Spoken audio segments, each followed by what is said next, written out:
Guys, welcome to my channel जिसका नाम है अनकही मोहब्बत। तो गाइस, कैसे हो आप सब? ये तो आप कमेंट्स में बता ही दीजिए। और स्टोरी शुरू करने से पहले मैं आप सभी से एक बात कहना चाहती हूँ। अच्छा, ये बताइए, बहुत लोगों के कमेंट्स आए हैं कि मैं स्टोरी डालना छोड़ दूँ अगर मैं रेगुलर स्टोरी नहीं अपलोड कर रही हूँ, या तो रोज़ स्टोरी अपलोड करो या फिर छोड़ दो। आप सब भी अपनी अपनी लाइफ में बिज़ी होते होंगे, सबको अपने पर्सनल प्रोफेशनल सारे काम होते होंगे। आई होप कि आप मेरा रीज़न ज़रूर समझेंगे। आगे से स्टोरी कंटिन्यू ही आएगी।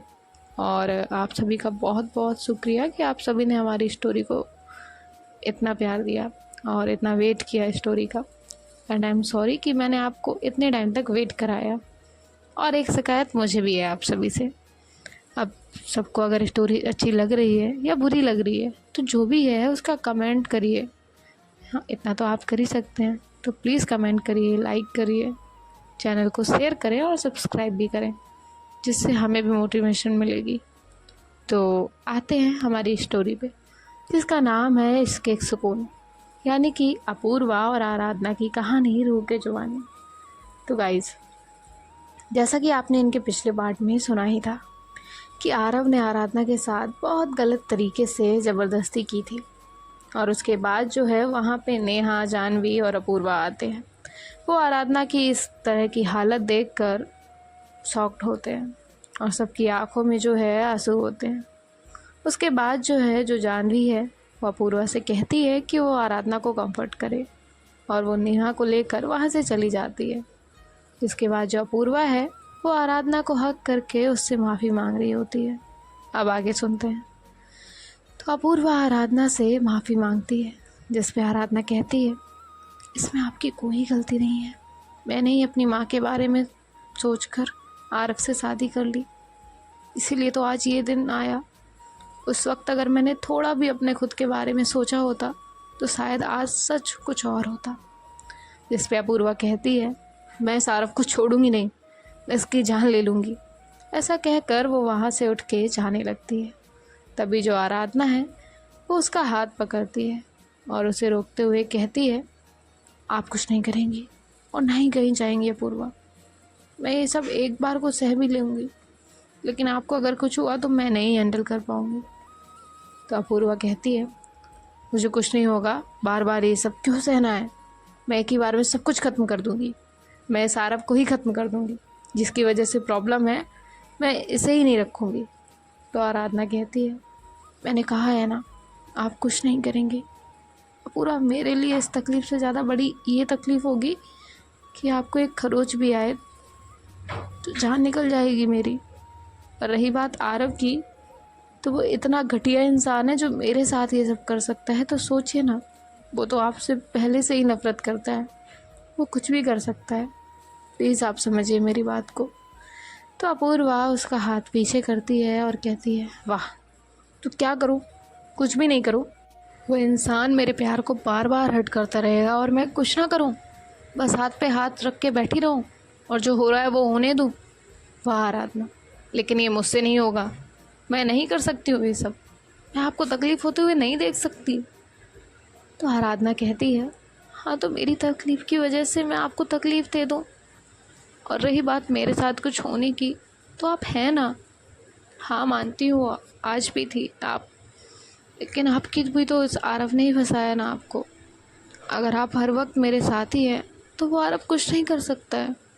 और एक बात, आज जो कुछ भी हुआ, हम दोनों भी ये चीज़ यहीं छोड़ रहे हैं, समझिए आप।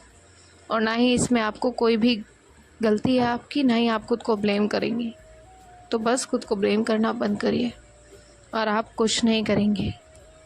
वो अपूर्वा के सामने आकर खड़ी हो जाती है और उसके फेस को अपने हाथ में थामते हुए कहती है, आपको चाहे खुद पे यकीन हो या ना हो, लेकिन मुझे आप पे पूरा भरोसा है कि आप कुछ गलत नहीं होने देंगे। मुझे अपने प्यार पे पूरा भरोसा है और मेरे प्यार को कोई गलत तरीके से ब्लेम करे ये मैं टॉलरेट नहीं करूँगी, फिर चाहे वो आप खुद क्यों ना हो। तो अपूर्वा उसे हक करती है और कहती है, समझ गई। थोड़ी देर के बाद जो है वहाँ जानवी आती है, तो उसे देखकर ये दोनों भी एक दूसरे से थोड़ा दूर होते हैं उसके बाद जानवी कहती है अपूर्वा से, ठीक हो आप दोनों? तो आराधना कहती है हाँ ठीक है हम तो अपूर्वा भी कहती है हम ठीक हैं। तो जानवी कहती है ओके गुड, तुम दोनों भी फ्रेश हो जाओ और बाहर आ जाओ, माँ और दादी भी आ गए हैं। इनकी इन सब चीज़ों में सुबह हो चुकी थी। तो जानवी कहती है मैं और नेहा ब्रेकफास्ट बना रहे हैं, तुम दोनों भी आ जाओ। तो अपूर्वा कहती है ठीक है, और जानवी वहाँ से चली जाती है। अपूर्वा आराधना से कहती है आप फ्रेश हो जाइए।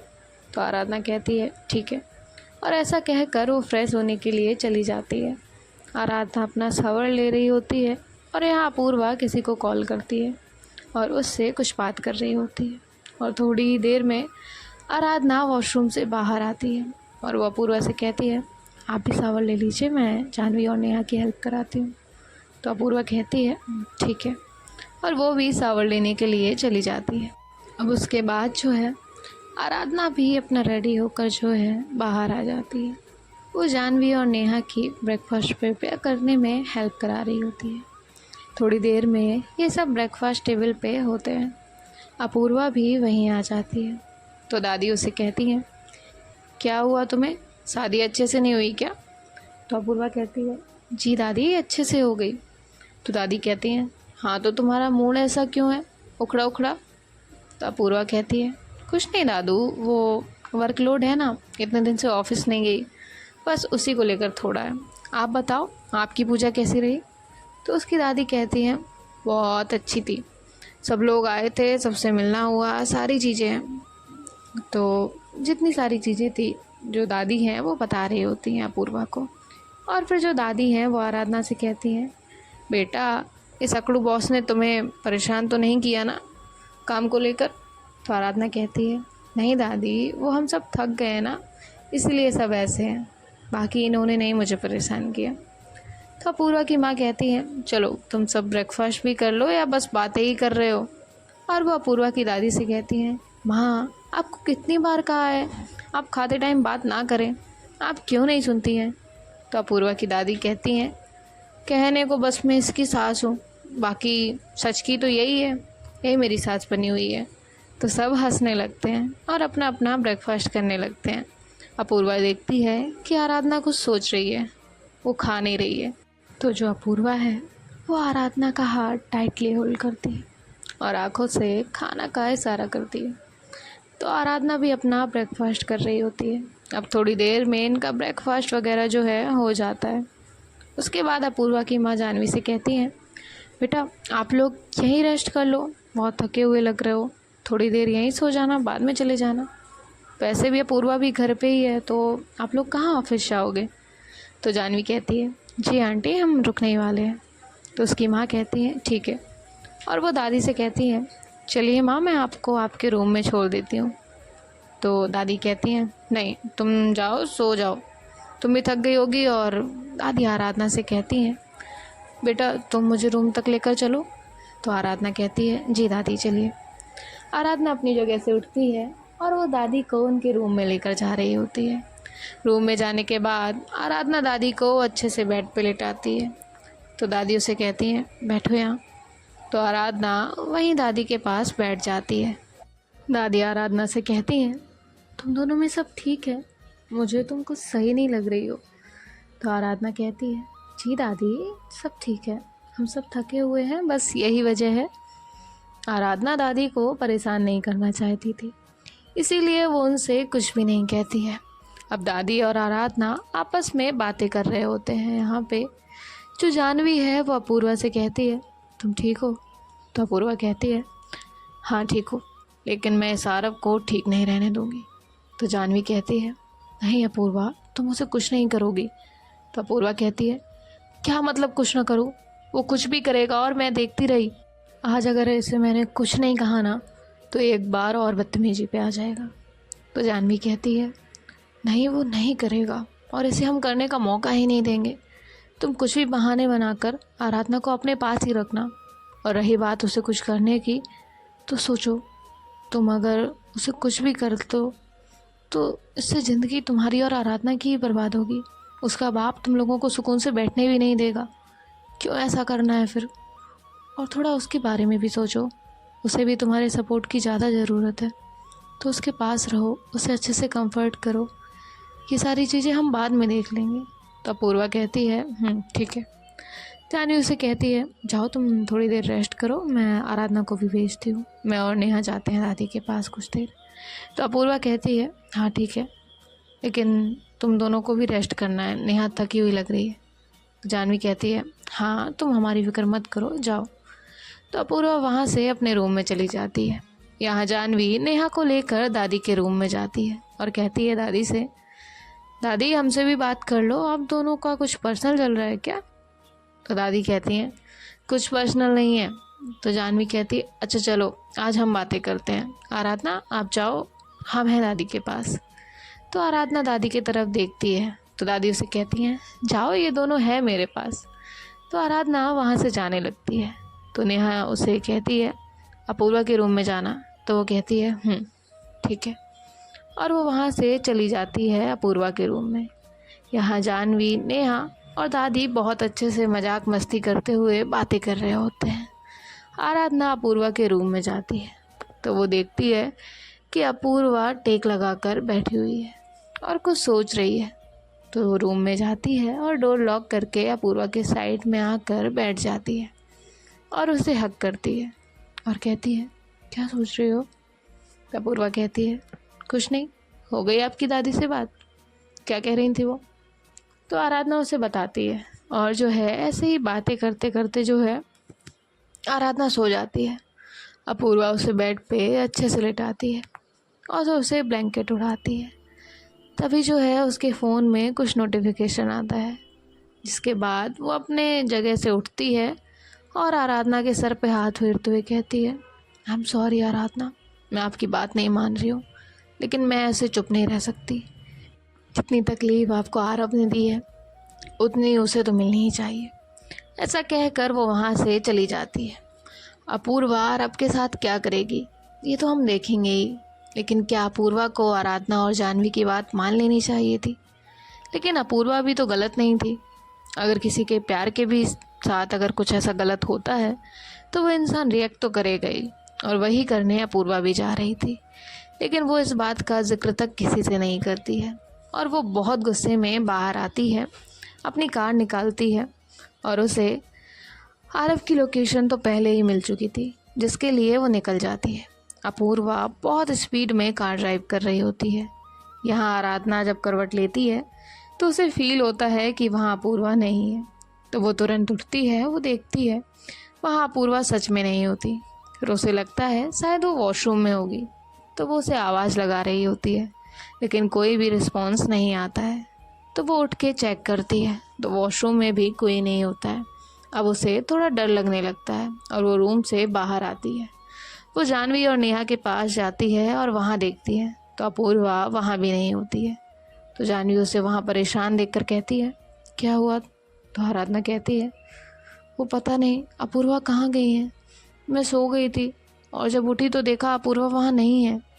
तो जाह्नवी कहती है रिलैक्स, यहीं कहीं गई होगी, वो ऐसी नहीं है, बिना बताए कहीं नहीं जाएगी, हम ढूंढते हैं, मिल जाएगी, गार्डन में या लाइब्रेरी में ही होगी, चलिए हम देखते हैं।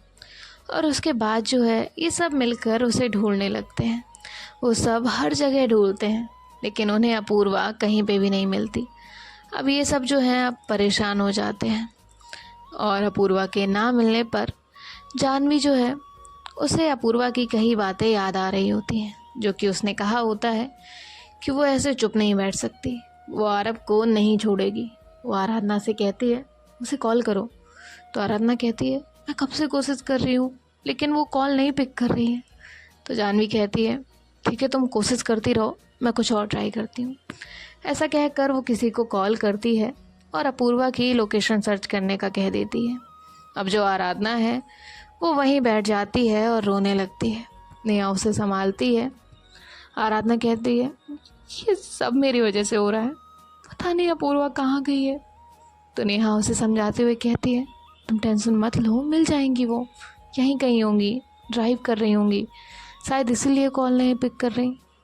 तो आराधना कहती है नहीं नेहा, मुझे अंदर से बहुत डर लग रहा है, बहुत अजीब सा फील हो रहा है मुझे, जैसे कि कुछ होने वाला हो। तो नेहा कहती है ऐसा कुछ भी नहीं होगा, तुम कुछ भी मत सोचो, जाह्नवी गई है ना, वो बात कर लेगी, रुको तुम शांत हो जाओ।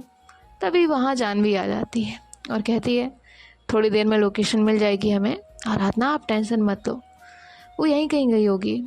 और यहाँ अपूर्वा जो है वो जिस जगह आरव होता है वहाँ चली जाती है। वो एक इंडस्ट्रियल एरिया होता है, वहाँ सारी फैक्ट्रीज ही होती हैं, तो आरव भी वहीं होता है। अपूर्वा अपनी कार से उतरती है और जाने लगती है आरव की तरफ। तभी जो है उसे क्या पता था कि वो आरव के पास नहीं गई, ये भी आरव का ही प्लान था उसे वहाँ बुलाने का। वो जैसे ही आगे की तरफ जा रही होती है तभी उसे किसी की पीछे से आवाज़ आती है जो कि उसे कहता है फाइनली आप आ ही गई, सफ़र में कोई दिक्कत तो नहीं आई।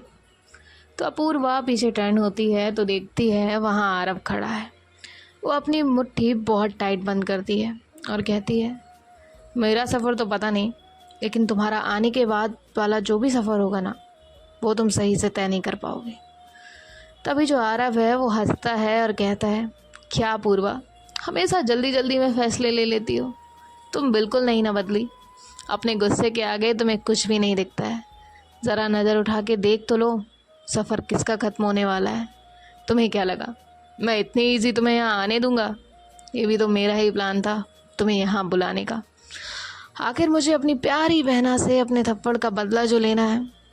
तो अपूर्वा कहती है तेरी दुश्मनी मुझसे है ना, तो मुझसे करो ना, जो भी बातें तुम्हें करनी है, आराधना को क्यों बीच में ला रहा है? तो वो कहता है मैं उसे बीच में नहीं लाया, बीच में तो तुम आई हो मेरे और उसके, और तुम्हें अपनी जान से ज़्यादा आराधना की फिक्र है ना। तो आज तो मैं तुम्हें मारूंगा नहीं, लेकिन तुम्हें रोज़ मरता हुआ ज़रूर देखूंगा आराधना को हर्ट करके, क्योंकि चोट वहाँ लगेगी और दर्द यहाँ होगा। बहुत शौक है ना तुम्हें खेलने का, अब मैं खेलूँगा और तुम कुछ नहीं कर पाओगी, कुछ भी नहीं अपूर्वा। तो अपूर्वा गुस्से से उसकी तरफ जाती है और उसे ज़ोर से थप्पड़ मारती है। तभी जो आरव है वो किसी को बुलाता है और अपूर्वा को पकड़ने के लिए कहता है। तो वहाँ पे दो आदमी आते हैं और वो अपूर्वा को पकड़ लेते हैं। आरव अपूर्वा को एक थप्पड़ मारता है। तो अपूर्वा कहती है खुद को मर्द कहता है तू, और एक अकेली लड़की से लड़ भी नहीं पाता, मेरे साथ सीधे तरीके से लड़ नहीं सकता, इसीलिए आराधना को टारगेट कर रहा है। हिम्मत है तो मुझसे सीधे लड़ना, तुम्हें मुझसे लड़ने के लिए भी लोगों की ज़रूरत पड़ रही है। तभी जो आरव है उसे अपूर्वा की ये सब बातें सुनकर बहुत ज़्यादा गुस्सा आ रहा होता है और वह अपूर्वा को बहुत बुरी तरह से मार रहा होता है। अपूर्वा खुद को छुड़ाने की बहुत कोशिश कर रही थी, लेकिन वो नाकाम होती है। आरव अपूर्वा से कहता है मैंने तुम्हें मारने की कोशिश तो तभी कर ली थी और तू मर भी जाती, लेकिन वो आराधना वो वहाँ आ गई और तुम बच गई, लेकिन अब नहीं बचेगी। और ऐसा कहकर वो उसे और मारने लगता है। तभी जो है उसका फ़ोन बजता है, तो वो कॉल उठाता है। तो सामने जो बंदा बात कर रहा होता है वो कहता है बॉस यहाँ से 2-3 गाड़ियाँ अंदर की तरफ आ रही हैं, आप जल्दी निकलो वहाँ से। तो आरव फ़ोन कट कर देता है और वो जो लोग होते हैं वहाँ जिन्होंने अपूर्वा को पकड़ा हुआ होता है उनसे कहता है चलो यहाँ से कोई आ रहा है इस तरफ। तो वो लोग कहते हैं इसका क्या करना है? तो आरव कहता है छोड़ दो इसे यहीं पे, जब तक ये लोग इसे हॉस्पिटल लेकर जाएंगे इससे पहले तो ये मर जाएगी। ऐसा कहकर वो वहाँ से जाने लगता है। अपूर्वा को बहुत बुरी तरह से चोटें लगी हुई थी, उसके हाथ पैर मुंह हर जगह से ब्लीडिंग हो रही थी। फिर भी वो आरव से कहती है कायर ही है तू, आज तक तूने सिर्फ भागना ही सीखा है, लेकिन एक बात याद रखना, जिस दिन तू मेरे हाथ लगेगा वो दिन तेरी ज़िंदगी का आखिरी दिन बना दूंगी मैं। तो आरव पीछे टर्न करता है और कहता है जान निकलने वाली है तेरी, फिर भी अकड़ कम नहीं होगी ना। तू मुझ तक पहुंचने के लिए पहले खुद को तो बचा, तब मैं भी देखता हूँ तू कैसे बचती है। और वहीं पे एक पाइप होता है या पाइप जैसी कोई चीज़ पड़ी होती है जो कि लोहे की होती है। आरव वही चीज़ से अपूर्वा के सर पे बहुत ज़ोर से मारता है। इसके बाद जो है अपूर्वा वहीं पे बेहोश हो जाती है। उसके बाद आरव अपने उन लोगों के साथ वहाँ से चला जाता है।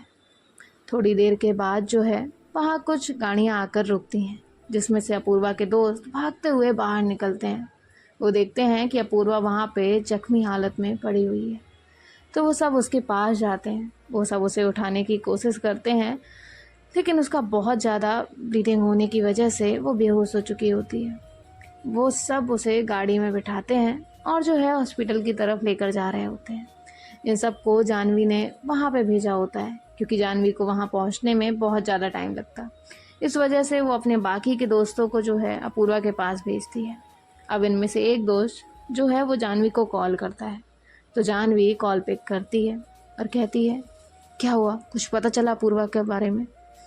तो सामने वाला जो पर्सन है जिसका नाम रोहित होता है वो कहता है, जानवी अपूर्वा तो मिल गई है, लेकिन यार।